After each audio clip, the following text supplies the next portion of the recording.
আমি আমার নিজের এমন ওয়ার্স্ট ক্রিটিক হই যে বাহিরের কোনো মানুষও যদি আমাকে এইরকম সমালোচনা করে আমি ওটা কোনোদিন নিতাম না, এবং আমি নিলেও আমি দেখা যেত ওই মানুষটাকে হয়তো ছিন্ন বিচ্ছিন্ন করে দিতাম কোনো একটা আঘাত করে। অতীতে একটা কিছু হয়েছে, এরপরে 2 বছর 3 বছর কেটে গিয়েছে, মানুষটা আস্তে আস্তে নিজেকে ইমপ্রুভ করেছে, কিন্তু আমি এখনো ওই জায়গাটা আটকে আছি। উনি তো ওই সময় আমার সাথে এই আচরণটা করেছিল। আমি দেখা যাচ্ছে দীর্ঘ সময় না খেয়ে থাকছি, এবং একটা পর্যায়ে আমি যখন হুট করে খাচ্ছি, আমি অনবরত দেখা যায় অতিরিক্ত সুগারি ফুড খাচ্ছি বা খুব কার্বোহাইড্রেট বেসড ফুড খাচ্ছি, যেগুলো কন্টিনিউসলি আমার বডিকে আরো বেশি হার্মফুল সিচুয়েশনের দিকে নিয়ে যাচ্ছে। সেলফ হার্ম, নিজেকে আঘাত করা, এই আঘাতটা আমরা বিভিন্ন সময় শারীরিক আঘাত হিসেবেই ধরে নিই। আমরা ধরে নিই যে হয়তো ধারালো কোনো কিছু একটা দিয়ে শরীরের বিভিন্ন অংশে আঘাত করা, রক্তটা ভেসে ওঠা পর্যন্ত আমরা হয়তো অপেক্ষা করি। আবার অনেক সময় আগুন দিয়ে আমরা নিজেদেরকে ছ্যাঁকা দিয়ে থাকি। অনেক সময় হাত বা মাথা দেয়ালে বা কাচের কোনো জায়গায় নিয়ে জোরে আঘাত করা, এগুলো সাধারণত বুঝে থাকি। কিন্তু সেলফ হার্ম কিন্তু শুধুমাত্র যে শারীরিকভাবে আঘাত করি আমরা নিজেদেরকে করি এমন না।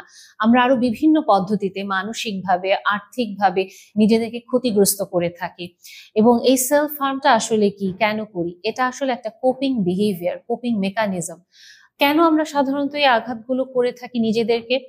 অনেক সময় যেটা হয় যে আমরা যখন একটা তীব্র কোনো অনুভূতির সম্মুখীন হচ্ছি, যে অনুভূতিটার সম্মুখীন আমরা হতে চাইছি না, অথবা কোনো পরিস্থিতির সম্মুখীন হচ্ছি যেটা আমরা হতে চাচ্ছি না, আমরা যেটা করি ওটার থেকে আমরা সুইফট একটা চেঞ্জ আনতে চাই, নিজেকে ডিস্ট্রাক্ট করতে চাই। ওই সময়টাতেই আমরা সেলফ হার্মের পদ্ধতিগুলো বেছে নিতে থাকি।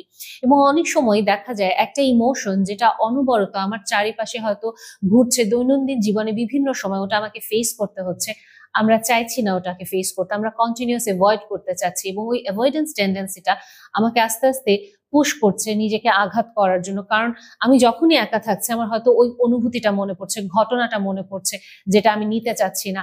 আলটিমেটলি নিজেকে ডিস্ট্রাক্ট করা দরকার, আমি বেছে নিচ্ছি বিভিন্ন পদ্ধতি। অথবা অনেক সময় এটা এরকম হয়ে থাকে যে আমি অলওয়েজ এটা মনে করতে থাকি, আই অ্যাম দ্য মিস্টেক।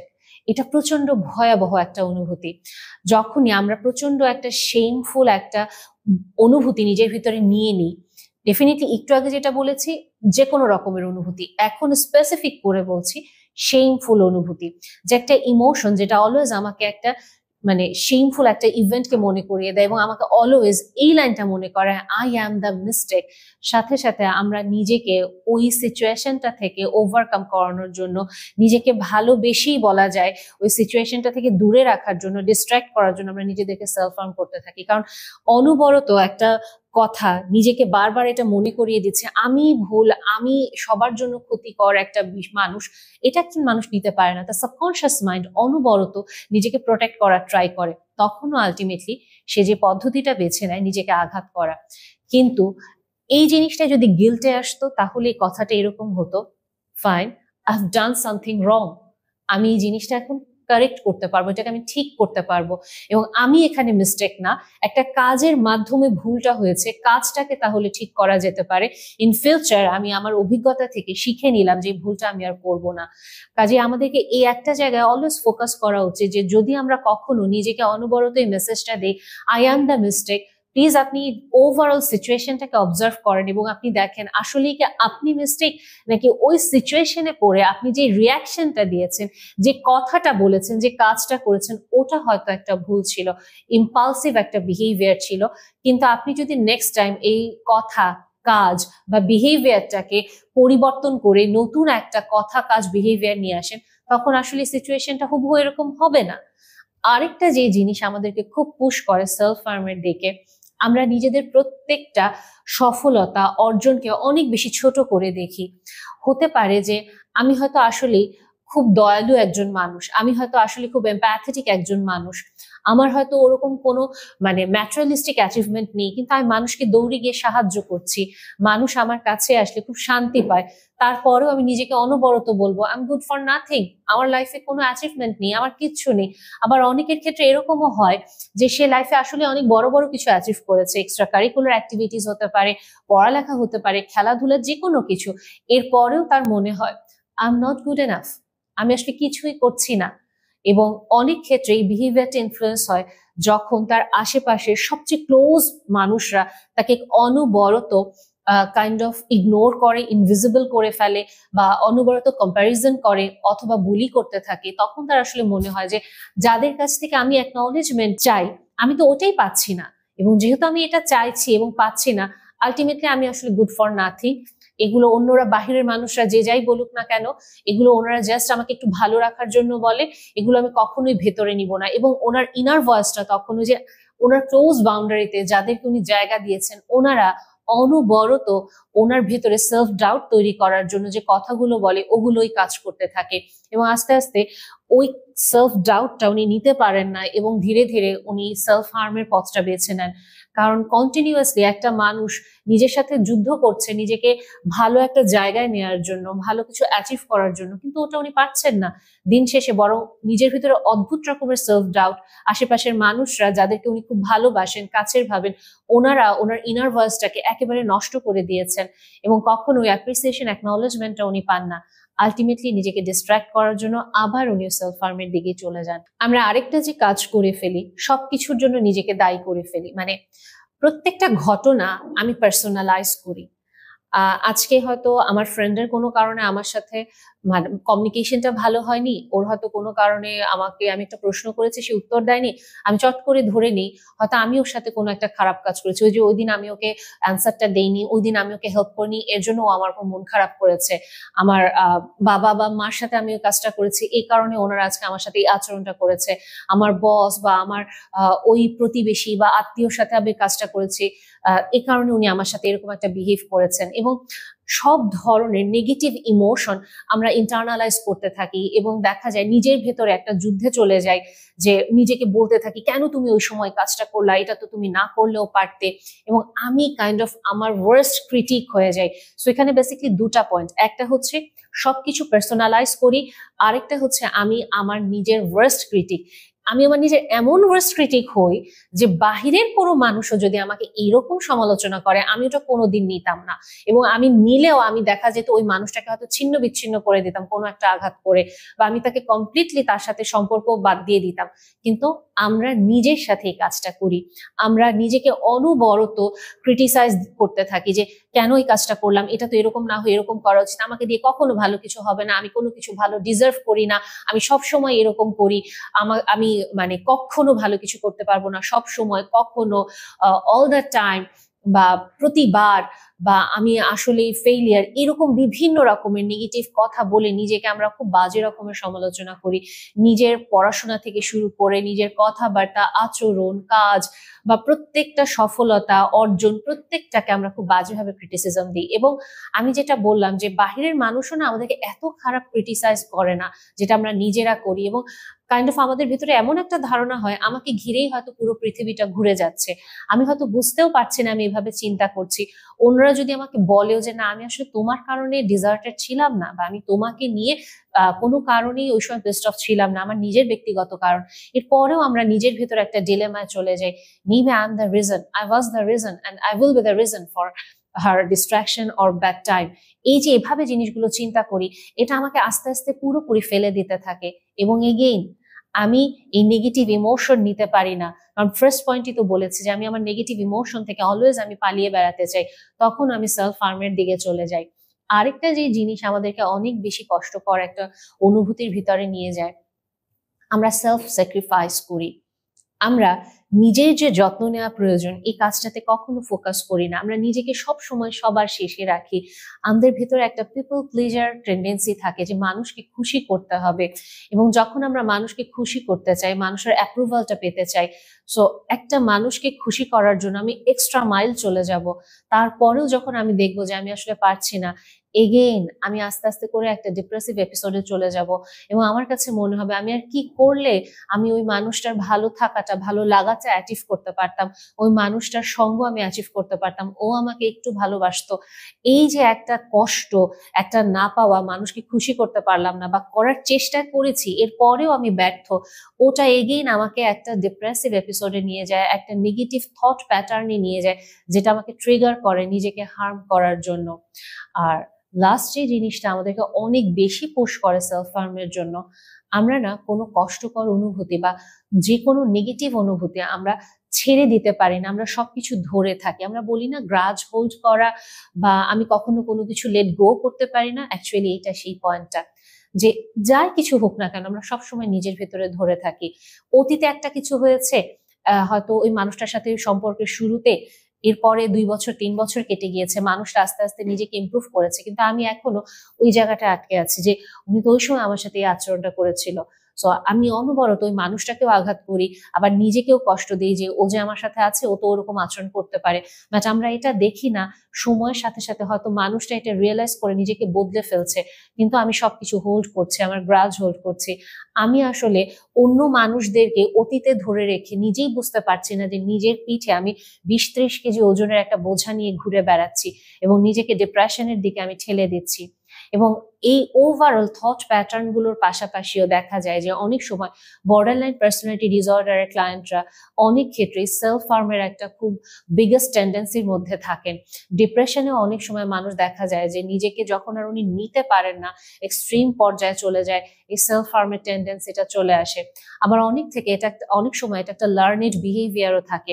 জিনিসটা এরকম যে টিনেজারদের মধ্যে জিনিসটা অনেক বেশি দেখা যায় যে কাইন্ড অফ এটা মানে একটা মানে স্টাইলের মতো, একটা স্টেটাসের মতো হতে পারে। আমার কোপিং মেকানিজম হিসেবে আমি এটা শিখছি। আবার যে আমার ফ্রেন্ডরা তো সবাই খুব ডিপ্রেস, বা ওরা তো এরকম হাত কাটছে বা ওরা আমাকে দেখাচ্ছে এসে পরের দিন যে দেখো আমি এভাবে এভাবে করে নিজেকে হার্ম করেছি। সো তখন আরেকটা পিয়ার একটা প্রেশার থেকে বা একটা স্টেটাস থেকে নিজেও হয়তো একদিন একটু ট্রাই করে আউট অফ ইন্টারেস্ট, বাট নিজে হয়তো আসলে ওটা ওরকম ফিল করি না। সো বিভিন্ন মানে ডিসঅর্ডারের কারণে বা অনেক সময় সোশ্যাল একটা প্রেশার থেকে আমরা এই কাজগুলো করে ফেলি। আর একটা জিনিস কি, যখন একজন মানুষ সেলফ হার্ম করেন নিজেকে, আমরা কি তাকে বলবো যাও তুমি একটু রেস্ট নাও, এটা কোনো ব্যাপার না, তুমি এত বেশি কেন সেন্সিটিভ হয়ে যাচ্ছ? না।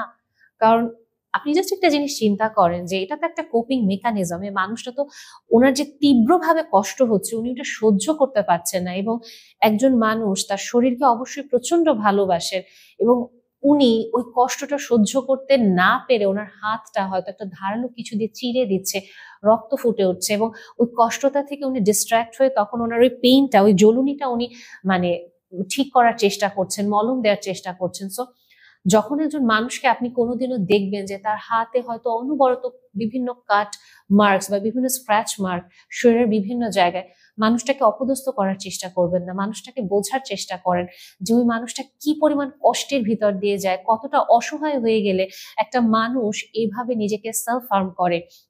এবং অনেক সময় দেখা যায় যে এই মানুষগুলোকে আসলে আত্মহত্যার কোনো টেন্ডেন্সি থাকে, অনেকেরই থাকে না। অনেকেই যেটা করে ওই যে ডিস্ট্রাকশন, আমি কষ্টটা নিতে পারছি না তাই আমি এরকম একটা মানে অ্যাকশনে চলে যাচ্ছি, হয়তো স্লাইট সেলফ হার্ম, কিন্তু কখনো কখনো কষ্টগুলো এত তীব্র হয়ে যায় এবং এত বেশি ওভারওয়েলমিং হয়ে যায় যে ওনারা ওই কষ্টের ভিতরে অ্যাবজর্ব অবস্থায় থেকে খুব ডিপার সেলফ হার্ম করে ফেলে, এবং ওখান থেকে হয়তো স্টিচে চলে যেতে পারে। কারো কারো এরকমও দেখেছি নার্ভ ইনজুরি হয়ে যাচ্ছে, হয়তো ওই হাতটা বা আঙুলটার ওভাবে করে কাজ করছে না, খুব সিরিয়াস কোনো একটা রিয়াকশনে চলে যাচ্ছে।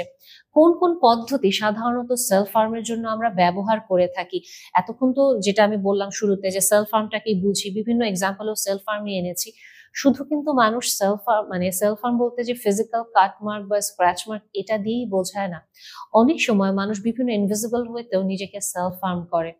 কমন যে একটা প্রসেস মানুষ বর্তমানে সেলফ হার্ম করে, ড্রাগ ওভারডোজ হতে পারে। কেউ প্যারাসিটামল বেশি খেয়ে ফেলে, কেউ স্লিপিং পিল বেশি খেয়ে ফেলে, কেউ হয়তো দেখা যায় বাসায় হাতের কাছে অনেকগুলো ওষুধ একসাথে জড়ো করে একসাথে অনেকগুলো খেয়ে ফেলেছে, যেগুলো তাকে ঘুম ঘুম দিচ্ছে, এবং দেখা যায় বাসার মানুষরা হয়তো জানেও না, তাকে বলছে তুমি জাস্ট অ্যাটেনশন ক্রেভ করার জন্য এই জিনিসগুলো করছো, বাট সে কিন্তু আউট অফ কন্ট্রোল হয়ে অনেক সময় এই কাজটা করে ফেলে।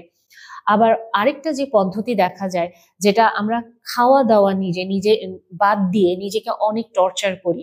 জিনিসটার প্যাটার্নটা এরকম যে কখনো কখনো আমরা মন খারাপ করছি, আমরা রেগে যাচ্ছি, আমরা ঠাস করে খাওয়া বন্ধ করে দিই এবং আমার শরীরকে আমি কষ্ট দিতে থাকি অনবরত, এবং না খেয়ে থাকা ইটসেলফ একটা স্ট্রেসফুল ইভেন্ট, এবং আমার বডি অনেক ক্ষেত্রে এটা পাজলড হয়ে যায়, কারণ ইমোশনালি আমি এক্সস্টেড, অলরেডি আমার স্ট্রেস হরমোন রিলিজ হচ্ছে এবং আমি অনেক বেশি সাফার করছি, এখন আমি খাওয়া দাওয়া করছি না, এবং আস্তে আস্তে করে স্লিপ ডিপ্রাইভেশন, ফুড ডিপ্রাইভেশন এবং ইমোশনালি ডিস্টার্ব একটা কন্ডিশন।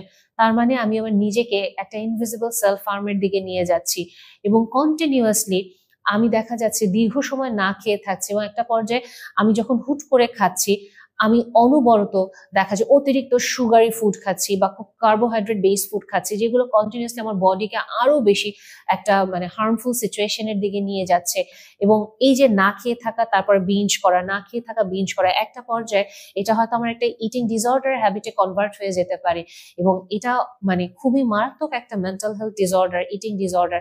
ইটিং ডিসঅর্ডারের বিভিন্ন রিজন থাকতে পারে, কিন্তু এটাও একটা মানে ম্যাল অ্যাডাপটিভ কোপিং স্ট্র্যাটেজি, এবং যেটার মাধ্যমে আমরা ইনভিজিবল ওয়েতে নিজেদেরকে হার্ম করতে থাকি। এবং আরেকটা পদ্ধতিও যেটা আছে আমরা খুব ফ্রিকোয়েন্টলি ইউজ করে থাকি, আমরা নিজেকে প্রচন্ড ব্যস্ত করে ফেলি। অনেকেরই এরকম একটা টেন্ডেন্সি থাকে যে আমি তো একা থাকলে বা আমি যখনই শুইতে যাব, ঘুমাতে যাব, বা আমি যদি একটু ফ্রি টাইম পাই, আমার তো নেগেটিভ ইমোশনস কাজ করে, সো আমাকে হাইপার প্রোডাক্টিভ হতে হবে। হাইপার প্রোডাক্টিভিটির ক্ষেত্রে আমি কি করতে পারি, আমি কোনো ছুটি নিব না, আমি ওভার টাইম কাজ করব। 9 to 5 PM জবে আমি দেখা যাচ্ছে আমি কন্টিনিউয়াস ওভার টাইম করতে গিয়ে হয়তো সারা রাত জেগে কাজ করছি, একটা জব করছি, পাশাপাশি আরো পার্ট টাইম অনেকগুলো জব করছি, কারণ আমার কোনো ফ্রি টাইম থাকা যাবে না। আমাকে অলওয়েজ ব্যস্ততার উপরে থাকতে হবে, আমাকে অলওয়েজ নিজেকে অকুপাই করে রাখতে হবে, হাইপার প্রোডাক্টিভিটি শো করতে থাকি। ডিপ্রেশনে এটা এই কাজ করতে পারি আমরা, বা আমরা বর্ডারলাইন পার্সোনালিটি ডিসঅর্ডারের ক্ষেত্রেও কিন্তু আমরা এরকম কাজগুলো করতে পারি। এবং যখন আমরা কোনো রেস্ট দিচ্ছি না বডিকে, এত ব্যস্ত, খাওয়ার সময় নাই, মানে খাচ্ছিও কোনো রকমের কাজ করতে করতে, ঘুম তো একেবারে বাদই দিয়ে যাচ্ছি, এবং ফ্যামিলির কারোর সাথে কোনো কমিউনিকেট করছি না, কন্ট্যাক্ট করছি না, শুধু ব্যস্ততা ব্যস্ততা ব্যস্ততা, ইনভিজিবল সেলফ হার্ম। কারণ একটা পর্যায়ে যখন আমি পড়ে যাব, আমি এমন ভাবে পড়ে যাব, তখন কাইন্ড অফ আমার ব্যাটারির আর কোনো চার্জই থাকবে না, 0% চার্জে আমি পড়বো। এবং তখন আমার ভেতরে ওই নেগেটিভ ইমোশন, যেটাকে আমি এত বছর অ্যাভয়েড করার চেষ্টা করেছি, ওইটা ওভারওয়েলমিং ওয়েতে আসবে। আমার ফিজিক্যাল যে ডিসঅর্ডার, ওটা ওভারওয়েলমিং ওয়েতে আসবে, এবং আমি তখন আলটিমেটলি আমার ওয়ার্স্ট সিচুয়েশন ফেস করা ছাড়া আমার আর কিছু করার নেই। আরেকটা পদ্ধতি যেটা আমরা অনেক বেশি নিজের সেলফ হার্মের দিকে বর্তমানে খুবই ট্রেন্ডি একটা প্রচলন, আমরা ওভার স্পেন্ড করি, শপিং করি। এবং এটা কাইন্ড অফ রিসার্চেই এসেছে যে শপিং আমাদের মানে ব্রেইনে ডোপামিন একটা সার্চ করে, এবং কিন্তু কষ্টের ব্যাপার, এটা খুব অল্প সময়ের জন্য। আপনি জাস্ট একটা জিনিস খেয়াল করেন যে আপনি মনে শান্তি পাচ্ছেন না, আপনার খুব অস্থির লাগছে, আপনার পছন্দের কারোর সাথে আপনার ঝগড়া হয়েছে, বা আপনার রিলেশনশিপ ব্রেকআপ হয়ে যাচ্ছে, আপনি কি করেন?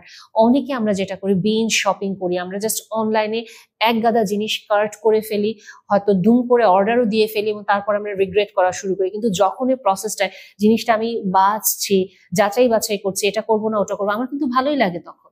সো গ্র্যাজুয়ালি আমি খুব শর্ট টাইমের জন্য একটা ডোপামিন সার্চ পাই, কিন্তু যেই জিনিসটা আমার হয়ে যায়, মানে অনলাইন অর্ডারটা অ্যাচিভ করতে করতে দোকানে গিয়ে দেখে কেনা মাত্র, ব্যাগে ঢোকানো মাত্রই আমার ডোপামিন শেষ। তখন আমি আবার স্পেন্ড করতে থাকি। এরকম করে অনেকেই কিন্তু ক্রেডিট কার্ডের লোনে ডুবে যান, ফ্যামিলি মেম্বারদের সাথে বিভিন্ন রকমের বোঝাপড়ার সমস্যা হয়। অনেক ক্ষেত্রে আপনাকে অনেকেই বলে যে তুমি অহংকারী হচ্ছ, তুমি মানে বেহিসাবি, তোমার কোনো সেলফ কন্ট্রোল নাই, এবং আরো নেগেটিভ ওয়ার্ডিং আপনার কাছে আসছে। আপনি একে তো ডিস্ট্রেসড, আপনি শান্তি পাওয়ার জন্য শপিং করছেন, আরো আপনাকে নেগেটিভ কথা বলছে, এবং আলটিমেটলি আপনি আপনার নিজেকে ইনভিজিবল সেলফ হার্মের চূড়ান্ত পর্যায়ে নিয়ে যাচ্ছেন।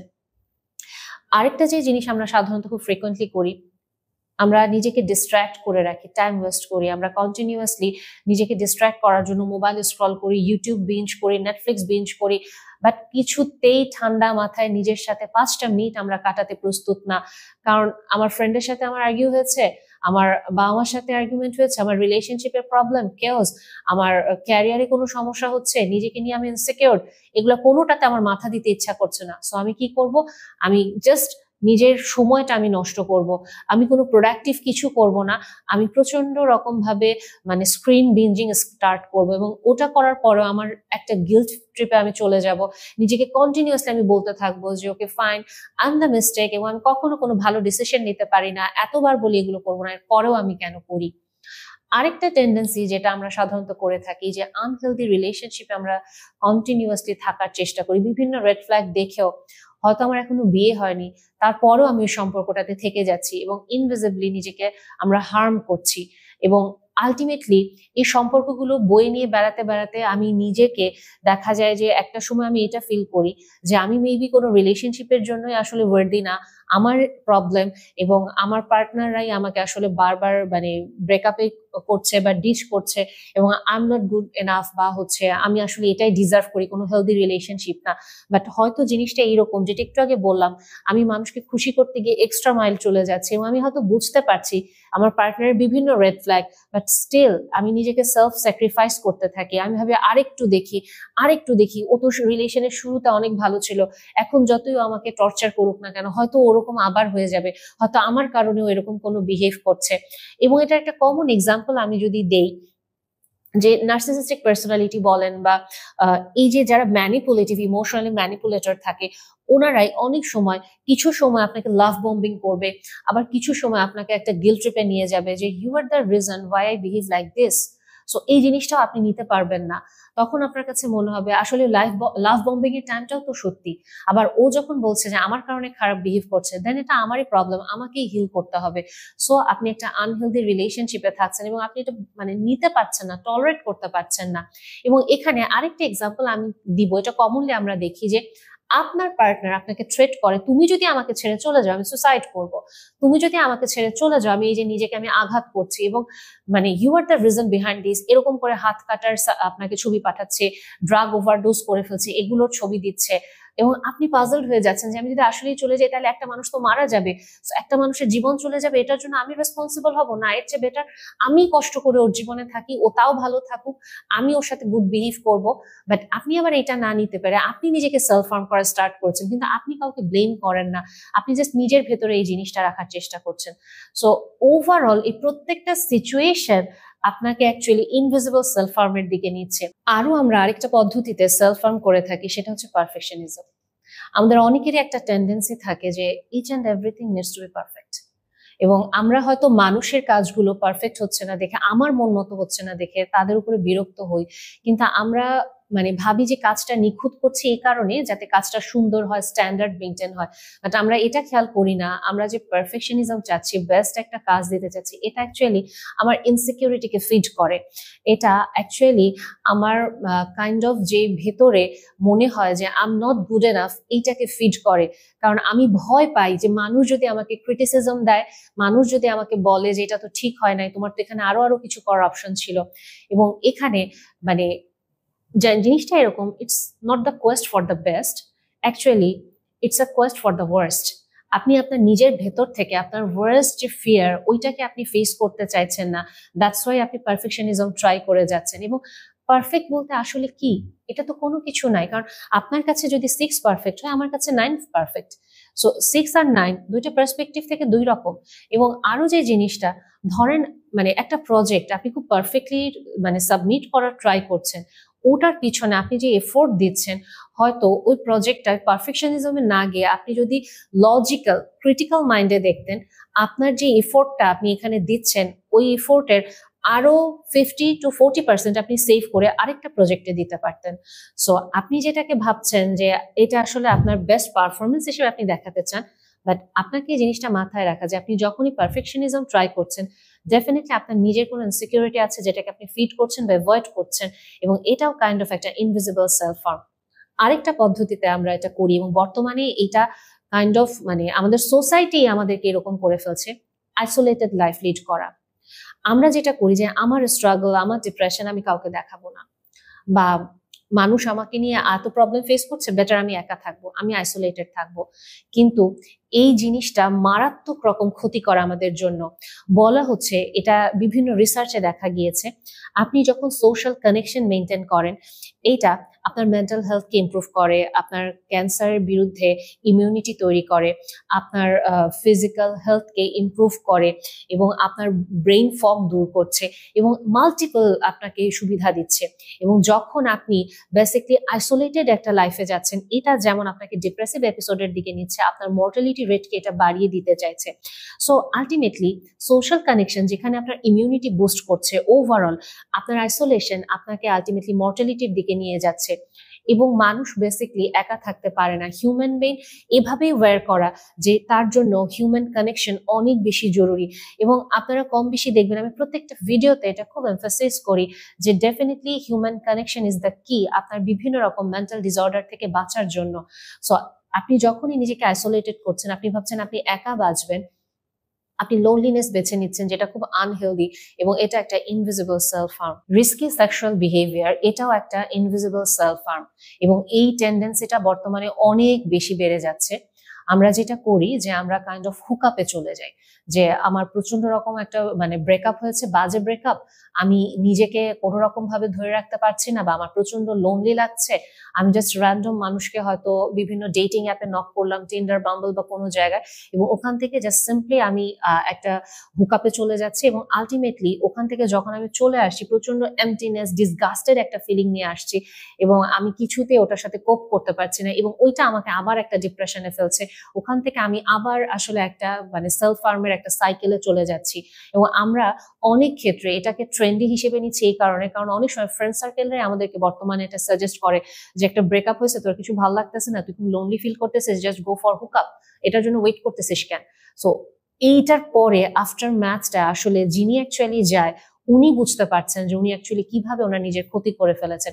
মেয়েদের ক্ষেত্রে আনওয়ান্টেড প্রেগনেন্সি চলে আসতে পারে, এবং ছেলেদের ক্ষেত্রে যে জিনিসটা হয় নিজের প্রতি অ্যাকচুয়ালি সেলফ কন্ট্রোলটা চলে যায়, একটা ঘৃণা বোধ চলে আসে, এবং ওটাও আবার আসলে ধীরে ধীরে ওনাকে ডিপ্রেশনটা আরো বেশি ট্রিগার করে। এই হুকআপ বা রিস্কি সেক্সুয়াল বিহেভিয়ার ওনাকে কোনো রকম ভাবে হেল্প করে না, এবং এগেইন এখান থেকে ছেলে মেয়ে উভয়ে সেক্সুয়ালি ট্রান্সমিটেড ডিসঅর্ডারে আক্রান্ত হয়ে যেতে পারে, যেটা থেকে সোশ্যাল হিউমিলিয়েশন অথবা বিভিন্ন রকম ভাবে মানে একটা মানে কষ্টকর পরিস্থিতির ভিতরে নিয়ে যায়।